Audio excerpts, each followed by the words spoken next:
আমি যেটাতে যাচ্ছি সেটা ওই বিখ্যাত ট্রেনটা নয়, সেটা একটা বিখ্যাত ট্রেন। মানে এই ট্রেনটাতে আমি যাচ্ছি যেটা অলরেডি 1.5 ঘন্টা লেটে এসেছে, মানে আমাকে ওই প্ল্যাটফর্মে বসে থাকতে হচ্ছে অতক্ষণ। অ্যান্ড এর ভেতরে যে পরিমাণে নোংরা,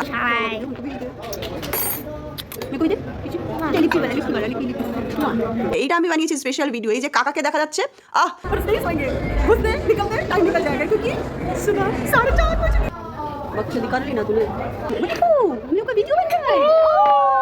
হ্যালো এভরিওয়ান, আজ আমি আপনাদেরকে দেখাবো একটা বিখ্যাত ট্রেনের জার্নি আর একটা বিখ্যাত ট্রেনের জার্নি। এবার হ্যাঁ, কথাটা ঠিকই শুনেছেন, বিখ্যাতই বলেছি আমি।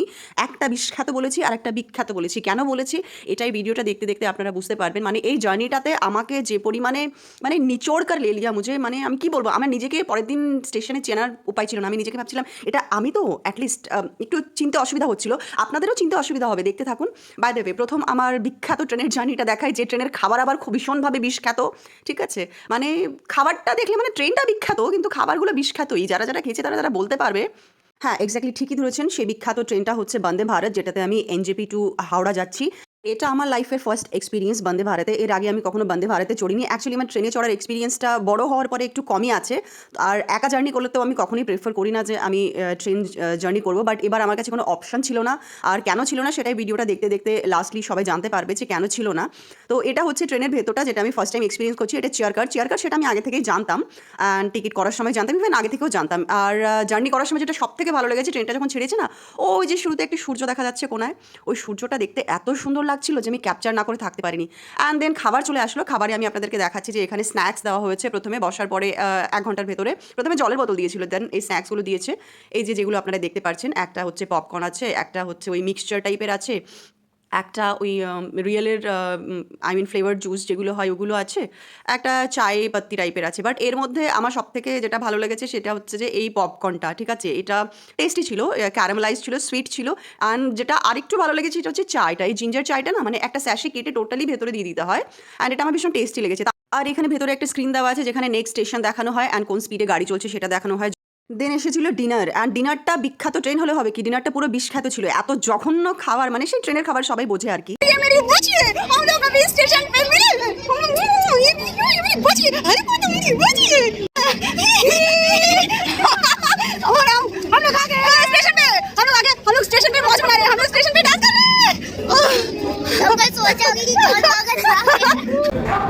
ये होटल नहीं मिलता तो हमें आज प्लेटफॉर्म में सोना होता, बट हम बच गए, हमको प्लेटफॉर्म में नहीं सोना है, हमको होटल रूम मिला, हम होटल रूम में सोएंगे और नहीं सोएंगे, घुसते निकलते टाइम निकल जाएगा, क्योंकि सुबह 4:30 बजे निकलना है। हम लोग आके स्टे करके ব্যাপারটা একটু কনফিউজিং না, যে এরা হঠাৎ করে কোথা থেকে এলো, আমি তো একা ট্রাভেল করছিলাম। ব্যাপারটা এটাই যে আমার ট্রাভেলিং কলকাতার জন্য ছিল না। ওই যে প্রথমেই বলেছিলাম একটা বিখ্যাত ট্রেনেও আমাকে উঠতে হবে, সেই বিখ্যাত ট্রেনটা হচ্ছে সকাল 6:30টায় আছে আমার, যেটাতে আমি যাব ওড়িশা। আর আমি বন্দে ভারত থেকে নামলাম হাওড়াতে রাত্রে 10:30টায়। এই রাত্রে 10:30 থেকে সকাল 6:30 অবধি আমাকে তো কোথাও থাকতে হবে, অ্যান্ড সেটার জন্য এরা আমাকে সাপোর্ট করতে এসেছে। দেন আমরা গেছিলাম ডিনারে, অ্যান্ড দেন আমরা গেছিলাম এদিক ওদিক আর इसलिए मस्त मार रही मुझे हाथ तो अभी, इसलिए मस्त मार रही मुझे। हाँ, मैं कोई दे चल लिखी वाला लिखी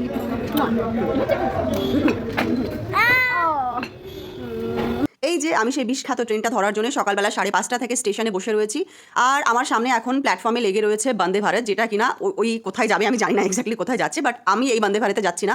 আমি যেটাতে যাচ্ছি সেটা ওই বিখ্যাত ট্রেনটা নয়, সেটা একটা বিখ্যাত ট্রেন। মানে কেন বিখ্যাত বলছি সেটা ট্রেনে উঠলে সবাই বুঝতে পারবে। এই যে এই ট্রেনটাতে আমি যাচ্ছি যেটা অলরেডি 1.5 ঘন্টা লেটে এসেছে, মানে আমাকে ওই প্ল্যাটফর্মে বসে থাকতে হচ্ছে অতক্ষণ।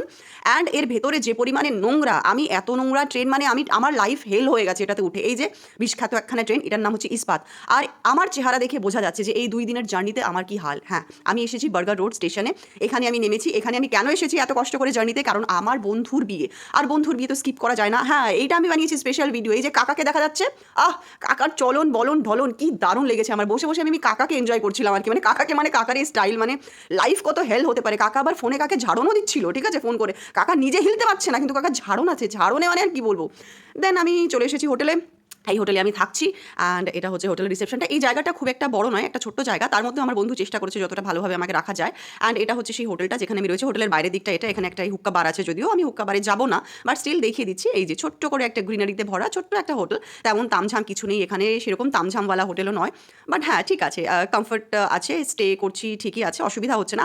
হাই ফান্ডা কিছু নেই, বাট ঠিক আছে। আমার বন্ধু যেভাবে আমার জন্য যেটুকু পসিবল ভালোভাবেই চেষ্টা করেছে।